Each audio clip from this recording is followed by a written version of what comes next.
Yes, guys, what's going on? Welcome to AdamMcKola TV. Myself, Jay, and Joe are back. We're usually here for the Master Debaters, but today we're here for Manchester United, Sheffield United, the preview. Yes, we are back in action at Old Trafford. No fans allowed, unfortunately. And United are looking to get their first victory after the coronavirus break, we'll call it. Obviously, it's 12 games unbeaten. Is it 8 wins, 4 draws now? Yeah, I think that's right. Yeah, be the record. Yeah. That's correct. Those guys are nodding. So the record isn't too bad. But if we draw the next game, it doesn't look great. It looks like you're drawing too many. So it feels like United need to win this one to kind of keep that top 4 hunt going. I'm here with Jay and Joe to discuss all of that. Firstly, though, I just want to know how you're feeling after that Spurs game. I was feeling a little bit deflated. We spoke to each other on the night on the fan cams. But has your opinion of that result changed at all since the dust has settled, Joe? Oh, sorry. Go on, Joe. Jay. Go on, Jay. Yeah, now the dust has settled, I'm a little bit less annoyed than I was after I spoke to you after the game, because it felt like 2 points dropped. I wasn't happy with the way we left it late with our subs and stuff like that, and we didn't quite go for it. But then I think, okay, it's the first game back after a long layoff. A point away at Spurs isn't the end of the world. It is still a tough place to go, even with no fans there. But, you know, looking ahead, this is a different story. I would be very annoyed if we don't beat Sheffield United at home, even again without fans. So, yeah, I've sort of been a bit more pragmatic about it. And I think there's positives to take from that game as well, from the Spurs game. The big positive being that we saw Bruno and Pogba together, and now they can play together and should play together. And I think that sort of ends that debate straight away before anyone sort of questions it, which is only a good thing. Yeah, after the game, I was relatively upbeat, and I sort of thought, it's 12 games unbeaten. I think is longer than the streak went on when Solskjaer came in. So it's nice to see that we can. I know it's not those sort of stunning victories that we saw then, but it's nice to see that we can actually get back to a point where we are consistently difficult to beat, which has just not been the case for way too often in the last few years, and we're difficult to beat again. One thing that, as well, that you sort of watched Mourinho's reaction and how reminiscent it was of when he was United's manager, and I sat there sort of almost not feeling sorry, but almost feeling sorry for Tottenham fans of like, you will be leaving this game with two feelings. One is, I actually feel quite happy that we got a draw against United because, well, they've got some good players, haven't they? And the second one is, I feel embarrassed that I'm happy that we just got a draw at home playing defensive football, because that's how we used to feel. Wow. The expectations get changed under Jose, where you're like, oh, that was quite a good one. It like, yeah, I mean, I know it's only Everton, but it's a difficult Everton side. So we held on for a draw at home against Everton. Jose seemed to think that was a good result. So I guess we have to think that as well. And actually, the change in sort of perspective and mentality that has happened just in the 18 months since Jose left, it is the most sort of optimistic and sort of the best thing for me about that whole result is I know what it felt like when Jose was our manager and we were doing that and holding on for draws against other top sides, and we all felt like we'd lost that game, and I don't think that would be the case for the Tottenham fans. So whilst I don't think it was a great result, I'm happy that it was a sort of an example of the change in mentality we've seen at Old Trafford and since Jose left. Yeah, I definitely hear what you're saying, and it did feel like that after the game. Like, I felt like it was 2 points dropped, but then when the dust did settle, I kind of felt like I'm happy I felt that way. Like, it does show you how far we've come, and it's the first game back. Like, a first game back away against Spurs isn't easy, especially against a Jose side who, I'm not going to say to park the bus. They didn't quite park the bus, but they didn't really come out at us. Against Pochettino's side, when we hit them on the counter-attack with Ole Gunnar Solskjaer, when Poch was their manager, they were a side that were having possession, trying to play football against us, trying to dictate the way things went. Now, you could say Jose knew that was going to be the way United wanted them to play, and so we could hit them on the counter. But really, when you have Kane and Son and all those kind of players, I don't want to get into that now because it's not about that, but it didn't make sense to me. So that kind of, when you take that into consideration, a draw is a good result, especially when you look at, there was a few times when, because things weren't perfect for United in that game, where maybe Spurs could have made more of their openings on the break. You look at the chance for Son to make it 2-0. It was a fantastic save by De Gea, and obviously there's been a lot of talk about De Gea's performances in that. Now, I don't want to get into the Henderson and De Gea debate. We'll save that for Master Debaters. But David de Gea, should he be starting this game? Do you keep the faith with him? Because, again, it was one of them where he made a mistake. but he didn't. You know, like, do you remember old Dave when he'd make a mistake and then his whole world would just fall in? He hasn't been doing that. He's been making mistakes, but recovering from them and following up with good saves. So, in a weird way, it's almost like mentally he's not been affected, but he has made a blunder. So, should he keep his spot? Does he deserve to keep his spot in this game, Joe? Yeah, he does. Like I said, the debate of his long-term or medium to long-term future comes at the end of the season. I think obviously we can talk about it before then. Like I said, master debate is there are platforms for that. But in terms of the game that is happening in on Wednesday, there's no doubt for me that he starts. I know Sergio Romero's been excellent at United, but let's be truly honest about Sergio Romero. No one thinks that he's better than David de Gea. We all like him. It's funny to make a joke about is the second best keeper in Manchester, all that, and he's a great goalkeeper and a perfect number 2. But really, over 90 minutes, I think the chance of him making a mistake or him sort of not aiding the team in the way that De Gea can is higher with Romero playing than it is with De Gea. It just is, I think. Do you feel if Tigo tweeted from Filthy Fellas that if Romero was as good as we thought he would have already taken De Gea's space? Do you think that's true? Not necessarily. No, because again, it's a lot of it comes down to mentality and wages and history and if we thought that Romero was as good as we thought he was, he still isn't as good as we know Dave has been. So you're always going to be fighting against the image that we've seen David de Gea against Everton, we've seen David de Gea against Arsenal. Like, no one thinks that Romero is that good.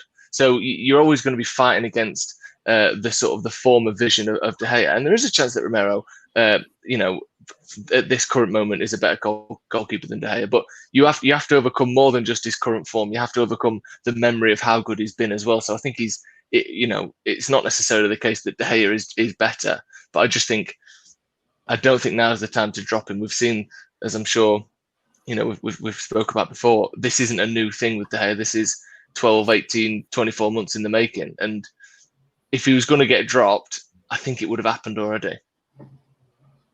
In that, Jay, Joel mentioned he didn't say he was, but he had a phrase which said that David de Gea has been, in terms of how good he has been. Is he a has been though? Is he relying on that formidable pass, or do we just have to expect keepers are going to make mistakes and he's not? He can't be as good as he once was consistently. Do you think he's going to cost United more points than he will gain us in the long run? I definitely think it's been his worst spell at United. It's been dragging on now since Spurs away last season. I don't think he's been great. I mean, you used to be able to name the mistakes David de Gea made on one hand, and now he's made so many. They've just been racking up over the last sort of 12 months. Going back to last season, you look at some of the games last season: the derby against Chelsea, against Barca. This season, Watford, Everton, Palace. Just and now recently as well against Spurs. And it is a worry, but I think it's probably a conversation you're going to have at the end of the season. I don't think it's ever been closer between him and Romero, but I think he probably just about edges it, like Joe was saying. You look at the past, you look at some of the saves he's made. Even against Spurs, he made a mistake, but then he did still produce a top quality save, and his head didn't drop. Do you know what I mean? But I think what I've always felt with Romero is he commands his area a lot better than De Gea does. And his distribution is not great, but he's probably a little bit better than De Gea. But he's not as good at shot stopping. But now you're in a position where you're beginning to question that almost and say, well, David De Gea's shot stopping isn't brilliant. So it is close. I just don't think it's there yet. I think at the end of the season, Ollie will probably have to make a decision. And I think that decision is more than likely going to be, I know you're going to get into it later, between Henderson and David De Gea. But no one's undroppable. And if David De Gea does keep making mistakes, if he makes one against Sheffield United that costs us a game, then maybe Ollie will look at it and think, can I stick with this guy? I mean, if we don't get top 4, if we miss out on top 4 because of David De Gea's mistakes, it could cost me my job. And Romero, regardless of whether you think he's better than De Gea or not, he's reliable. His record at United, I know he's mainly played in cup games, whatever, he's pretty solid. He's a reliable goalkeeper. And if your goalkeeper's not reliable, then you have to make these tough decisions. So it's closer than it's ever been, but I still think Ollie will stick with him. I think he's got a lot of faith in him. And let's not forget, as we mentioned earlier, United are 12 games unbeaten. So it's not like we're in a drama, a crisis here where you go, we've got to change our goalkeeper. We're still on a unbeaten. And in terms of clean sheets as well, our clean sheet record is pretty formidable. So I think we've got to be a little bit patient with De Gea, but as I said earlier, he has got to improve. He's got to get more consistent because we need him now. We need him more than ever because we've got a real chance of making top 4, but it's not going to be easy. And I tend to agree with you as well. I'd stick with him. Go on, Joe. Sorry, just another point to make as well. Sergio Romero did make a massive mistake in the Europa League where he rushed out and got lobbed. Like, it's not like he's mistake-free. I know, like you said, he's got something like, 40 clean sheets in 50 games for United, something ludicrous. But, he did make a pretty big mistake this season. So it's not as though Romero is without his mistakes either. I think he missed. I think, like you're saying, was it Wolves away last season where Romero came in at a time when De Gea was struggling and he didn't cover himself in glory, and that was a time when people were going, "Get Romero, bring Romero," and he's so reliable, and then he didn't have a good game, and then people going, "Oh, hang on a minute." I just think, as I said earlier, I don't think we're there yet, but David De Gea can't keep having these mistakes. They can't get more frequent. Do you know what I mean? Because if they start costing points, we've only got 8 league games left, so we need him to be at the top of his game. 100%. I'd stick with him. I think we've got to be careful what we wish for as well. And I'm quite confident that he will step up and probably get a clean sheet midweek. Now, some would probably say that's not hard against Sheffield United at the moment. Newcastle have just done it. But I'm hoping it was just a little bit of rustiness. A little bit of expected the defender to deal with it. And I think with Dean Henderson and Romero, I know we're going to have that debate later, but let's not rush into trying to force David De Gea out the door. I think even if we were to bring someone else in, whether that's Dean Henderson or whatever, I think they'd still be sharing that spot with him. I don't think David De Gea automatically becomes a number 2. We've seen other goalkeepers make mistakes as well, like you guys have rightly said. And I wouldn't, if Romero was going to be our number 1 next season, I wouldn't be that confident in that either. So I think we just got to stick with Dave. But I do think in the next, couple of months, however many 8 league games left and however many cup games, he does have to do something, because if he starts to keep making these mistakes, if it gets to him mentally, if it gets to his performances, which it hasn't done so far, besides the mistake, then it's got to, that's a worry if it starts having a detrimental effect on his performances, and it's a long-term thing. But I think he'll bounce back, man. I think he's too good not to. But I think it just also shows how great he has been, like how good he was for those however many years it was. I don't think we'll ever see a goalkeeper in that kind of form again. And when you look at some of the defenses he's been playing behind, they've not been great. So I think there's a little bit of that as well. And there's question marks over some of our defenders, maybe more than David De Gea, in my opinion. Except when his mistakes are made, there's a lot more question marks, and there's a lot more. It's a lot more obvious that it's been made. Because for me as well, in that defence, we've got to sort. I'd play Bailly on Wednesday against Sheffield United over Lindelof. Over Lindelof, maybe even Maguire if he didn't have the armband, because they've not covered themselves in glory as well in that game. And if we're gonna, start questioning, should De Gea start, then we have to say the same about them. Now, obviously, I think Maguire's been pretty good overall in the main since he got the captain's armband, but that was a mistake. Again, when it's outfield players, you tend to say match sharpness more, a little bit. When it's a keeper, it's finished. So again, I think Bailly should be coming in for Lindelof. I don't know about you, lot. We'll get to teams in a bit, but what do you think about Bailly, Luke Shaw? Because Maguire and Luke Shaw, they were also called into question after that goal. I mean, I wanted to see Brandon Williams start anyway, and I think at least with Brandon Williams, you know what he's capable of, and he's a decent defender, he's a young defender, and he's done well this season. He sort of forced himself into the conversation. So I definitely wouldn't be against Luke Shaw getting dropped. Bailly and Lindelof, it's a difficult one because I rate Eric Bailly. I think he's arguably one of our most naturally gifted defender. He just seems to be made of glass, and he can't get a run in the team. When he comes back in, either gets suspended or he gets injured, and then you're back to square one. And I know we were talking about this before the game. I think Lindelof I don't think he had a great start to the season, Fitz Lindelof. And I know me and you argued about Macca, but he was my player of the year last year. And I thought this season, he just looked nervous at times. I know, let's not go down this. He wasn't better than Wan-Bissaka, Marshall, Rashford. Wan-Bissaka wasn't even at the club last year. He played for Palace last year. Oh, sorry. When you said last year, I thought you meant this year. He wasn't better than Pogba. We've done this a million times. I thought he was more consistent over the course of the season. No, it wasn't. He was. No, he wasn't. Pogba got dropped under Jose. Lindelof carried on playing under Jose. You can't say it's Jose. And you know what? It's Jose. I know it is, but even then, like, he carried on playing. I thought this is what Jose does to you. Gets you arguing. Honestly, we've had this argument about 50 times. I can't cope. Right? Regardless, I thought this season he wasn't great. At the beginning of the season, especially, he looked nervous for some reason. He kept sort of inviting pressure as well, and he just looks a little bit all over the place. And many people were saying, "Bring Tuanzebe in." Remember, it was like, "Oh, you give Tuanzebe a chance." You did a thing outside Old Trafford where you're asking fans, and everyone was saying, get Axel Tuanzebe alongside Maguire. And I think now we're coming back to it, but instead of Axel Tuanzebe, it's Eric Bailly, because I think the thing with Lindelof is Harry Maguire's got that £80 million price tag, so people just know deep down he ain't going to get dropped. Plus, he's the captain. Can you really see Ollie dropping a signing he's just made? He's made captain as well. No. So if anyone's going to get dropped out of them two, it's probably going to be Lindelof. Personally, I'd stick with him. I'd persevere with it because we've just come back from a break. They did have a good record before, like this 12-game unbeaten run. We had a lot of clean sheets. But similar to De Gea, if you're going to keep asking questions, if you start costing you points, then you've got someone who can possibly come in and Eric Bailly. I wouldn't be against that. But for this game, I'd stick with him. I'd give him a chance to sort of recover and show what they're made of. Joel, before you give us your team, have you got anything to say on that, or do you just want to get stuck into your team?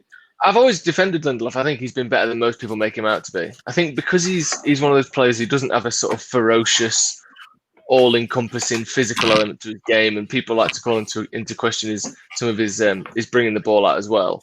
I do think he was more at fault for that Spurs goal than some people are saying as well. I think for me, he was, after De Gea, he made the second biggest mistake in that goal. He was far too far away from Maguire. Not only did he not come across quick enough, he left that gap there for Bergwijn to cut into in the first place. Maguire was too square on. He should have also been a yard closer to the centre of the goal.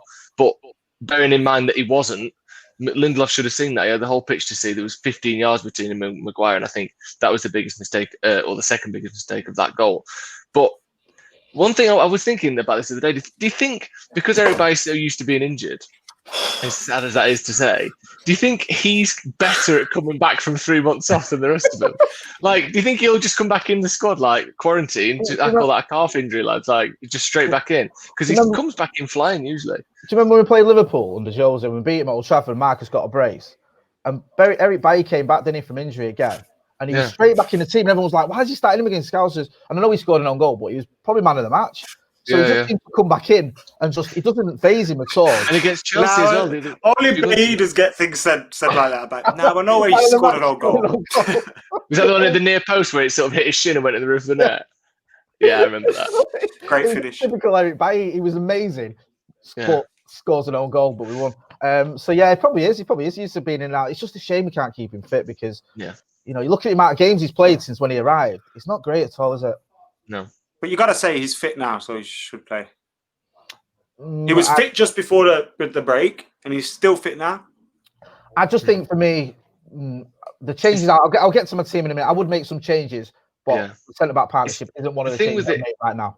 Yeah, and also the sort of sentiment behind dropping Lindelof, or the message that sends is you aren't in the plans long term, and then it's hard to sort of, as a coach and as fans even, obviously I'm not the coach, but I would assume that it's hard to plan for Bailly being your first choice centre back long term, because he's so far not been able to prove that he's capable of doing that physically. So I think if you drop in Lindelof, it sort of sends a weird message that isn't necessarily, you can't necessarily back it up by playing him for the next 30 games in a row.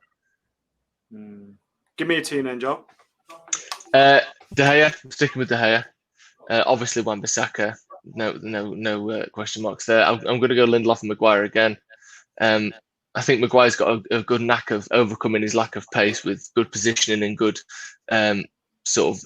He just has an eye for football, which is obviously an obvious thing to say, but not everyone has that. Some people use their athleticism to get them out of trouble. He sort of tries not to get in trouble, and he did get himself in trouble against Tottenham. But I'm hopeful that was just because he's been out for 3 months.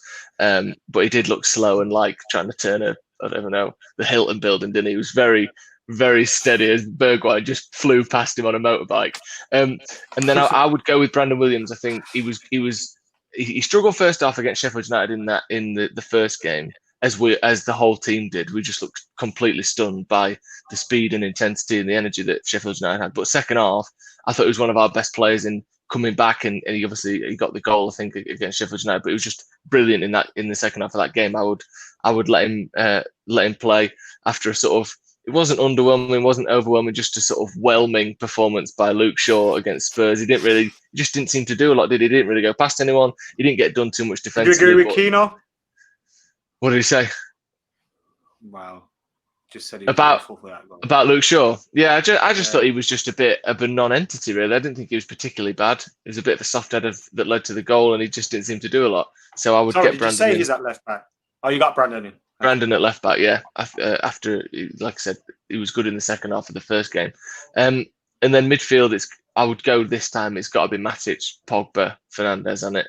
The energy and just the ability to keep the ball, that was something nice in the second half. I know we've had games where we've had high possession this season, but the amount of games where we had high possession, there was a stat where we'd only won like one of the games where we had more than 55% possession. Remember that around sort of before Christmas, this ludicrous stat that we could only win when we had less possession. And part of that was because, we can keep the ball relatively well because teams are sitting back, but we lost the ball too often in poor positions because of our midfield, because of the movements and the way we held the ball. But I think we saw against Tottenham that we can actually keep the ball in relatively dangerous positions because Pogba and Bruno are so good on the ball, and we're gonna concede less chances when they're playing, even if they do seem like they're more attacking options. So Matic, it's a kind Pogba, of game for Matic as well, isn't it? Yeah, exactly. Sheffield United haven't got bags of pace in their team. You can just sort of monitor in front of the defence and put those balls back into Bruno and Pogba when the ball gets turned over. And then again, I think you've got to go Mason after how dangerous he looked out. And again, he scored against Sheffield United in the first game, didn't he? Greenwood scored in that game as well. He slid in. Very good goal as well. Yeah, poacher's finish. So I'd put him in. And then obviously I think Martial's one where I don't think he did a lot against Spurs, but again, you look at the opposite, his opposite number in Harry Kane, and he did even less. I think it was a game for build-up and not a lot of game for sort of getting the ball in and creating loads of chances for the strikers. So I would stick with Martial, and then Rashford, of course, has got to play on that left-hand side. Go on, Jay. Yeah, very similar, man. I thought the game changed, didn't it, when Pogba came on and Greenwood came on, and I was a little bit disappointed when they didn't get more time. I think if we'd have had an extra even 10 minutes, maybe Mason would have got another chance, or whatever, or that would have been his second chance, and he would have put it away. But yeah, I pretty much agree with that entire team. My only slight change would be I'd probably stick with Fred in the holding midfield ahead of Matic. I get where you're coming from. It's not exactly like Sheffield United have got bags of pace. I just think that for me, long term, I think it's going to be either Fred or McTominay is going to operate in that holding midfield role, unless we bring someone in the summer, which I doubt we will. He's got bags of energy, Fred, as well. I don't think it matters that he's just played a game. I know he didn't play the full game anyway because he got brought off, and you can always make subs. So I'd stick with that team. I agree with everything that you've said, to be honest with you. I thought Mason looked really sharp. James didn't. I wouldn't change the defence too much. I wanted Brandon Williams to start against Spurs, so I'd like to see him start this game, definitely. Don't think Luke Shaw was terrible. He was a little bit at fault for the goal, as you've mentioned. And again, that front three. Martial, me and you spoke about after the game, Macca. I'm not too concerned. It's his first game back. He had a bit of a quiet game, but before the break, he was flying. I just think he needs to get a bit of match sharpness back in. And you're not allowed to drop Marcus Rashford ever. So yeah, that would be my 11, just the same as Joe's, but swap Fred for Matic. Sweet. Very similar again. Same front three. Gone Rashford, Marshall, Greenwood in that. Matic, Bruno, Pogba. So same as Joe. And the defence, I've gone Bailly, Maguire, Brandon, Aaron Wan-Bissaka, and David de Gea. Stick with Dave. I'd change it up a little bit in the defence. I think it's a good game as well to play. Obviously, Sheffield United have just played Newcastle. They've not performed well. I'd expect them to come there and be very, very organised, and at the very least look to keep a clean sheet. But with the injuries and stuff that they've got, Egan's out, Henderson's not available for this one. They're obviously going to have a few selection difficulties. What have you made of Sheffield United since, all season, but most notably since the break, because they've not done great? Obviously, go on, Joe. For most of the season, stunning, really. Completely surprising. Just carried on the form that they've started in League One 2 years ago. Like, I mean, we've not really seen anyone do that for a long time, come up the way they have. And I know they didn't spend a lot of money on transfers, but I think their wage budget was in and around the same as their sort of income. So they were obviously spending a lot on players, even though they didn't go and spend loads of money on new signings. So, but to be where they are, fighting around for Europa League spots and potentially Champions League spots up until the last sort of 2 weeks or week, amazing, really. But they've just been since they've come back, it almost looks like the thing we were all sort of waiting for to happen all season, where they kind of take the foot off the gas a bit, try and be a bit more expansive and get caught out. And obviously they've had injuries as well, but it just seems to have caught with them a little bit, doesn't it? The Newcastle game as well, getting beaten 3-0 by a team that can't score any goals isn't a great sign, really. Hey, we all have a bad word said about Stevie Brewster's Newcastle. I'm getting the tail finger here from Alton. He's locking his studio up, so I'm getting surfed out. So I've got. All right. Well, you give me a prediction before you go, and I'll finish off with Joe. I'm going to predict. I'll go with a relatively comfortable 2-0 win for United. Martial and Rashford to get back on the score sheet. All right. Subscribe to Scotty Too Hotty and Scotty and Motty. Check that out. Thank you, Jay. Thanks, guys. You can go get fingered by Stu now. So he's just left his Jay there. Do I have to kick him out? You can kick him out. There you go.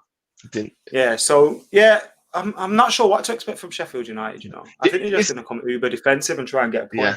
Is the point that thinks they can't be as bad as they have been, because they don't lose that many games, and for them to lose 3 in a row, which is what it would be if we beat them, you think, I'm almost worried about how bad they've been. Do you get a feeling that they've become the team that we all thought they were going to be when they arrived? Because I think me and Steve predicted them to go down. I think everyone did. It looks a bit that way, doesn't it? What tends to happen is teams overachieve by playing a specific way that is so regimented and so suited to the manager, the players, the fans, everything. They had this sort of real, and I'm not going to use the word steal because the Sheffield connotation is too much for me to bear in terms of cliches and overused things. But in terms that they're such a hardness to them, and the whole thing was they were difficult to break down. They were like metal, like a sort of an alloy metal, if you will. Anything to not say steel. But what's happened now is it seems as though they've kind of gone, actually, we're a decent team here. Let's try and play a bit more. And it's just like, do what you're good at. And I think they will do what they're good at against United. There's no way they come out and try and get goals, or, they're not going to try and dominate the game. I don't even think they'll be as dominant as they were against United in the first half of the game at Bramall Lane, which, let's not forget, they battered us in that first half. They had more chances than us. It felt like they kept the ball better than us. I don't know what the stats were, but, they were well in the game and on the front foot in that game. I can't imagine that happening, especially the confidence they're going to have lost from these first 2 matches after the break. But they will sit back. They will do everything they can. They've got the second most clean sheets in the league for a reason. And I think it's going to be a difficult game, difficult to break down. Do you think they've sort of regressed as well, or are you expecting a more sturdy performance this time? I'm not sure. I'm going to reserve my opinion.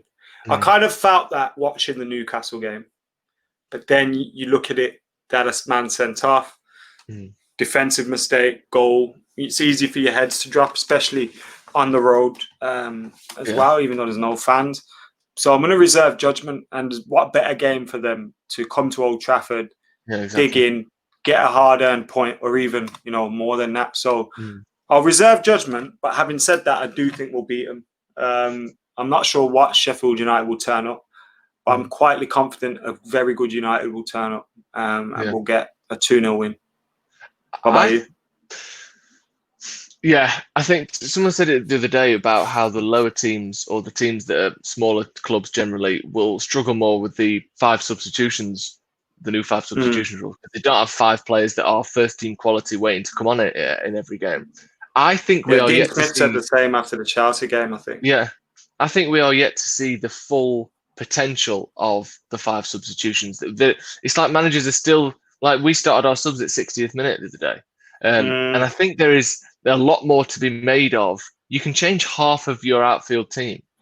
And I don't think the tactics around that and the ability to completely change the flow of the game has been quite understood yet. There's not enough evidence and data to But I think it's also difficult as well because you've got maybe some managers that are using these first 3 games to get their core first team up to fitness. So they're probably thinking in their heads before the game, I need this guy to get 60, 65 minutes today. Yeah.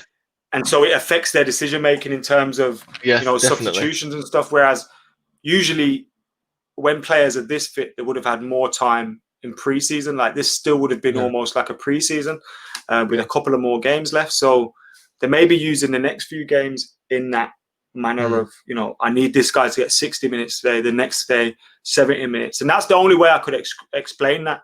And maybe Pogba could only last 30 minutes because it seemed obvious to bring Pogba on in that game.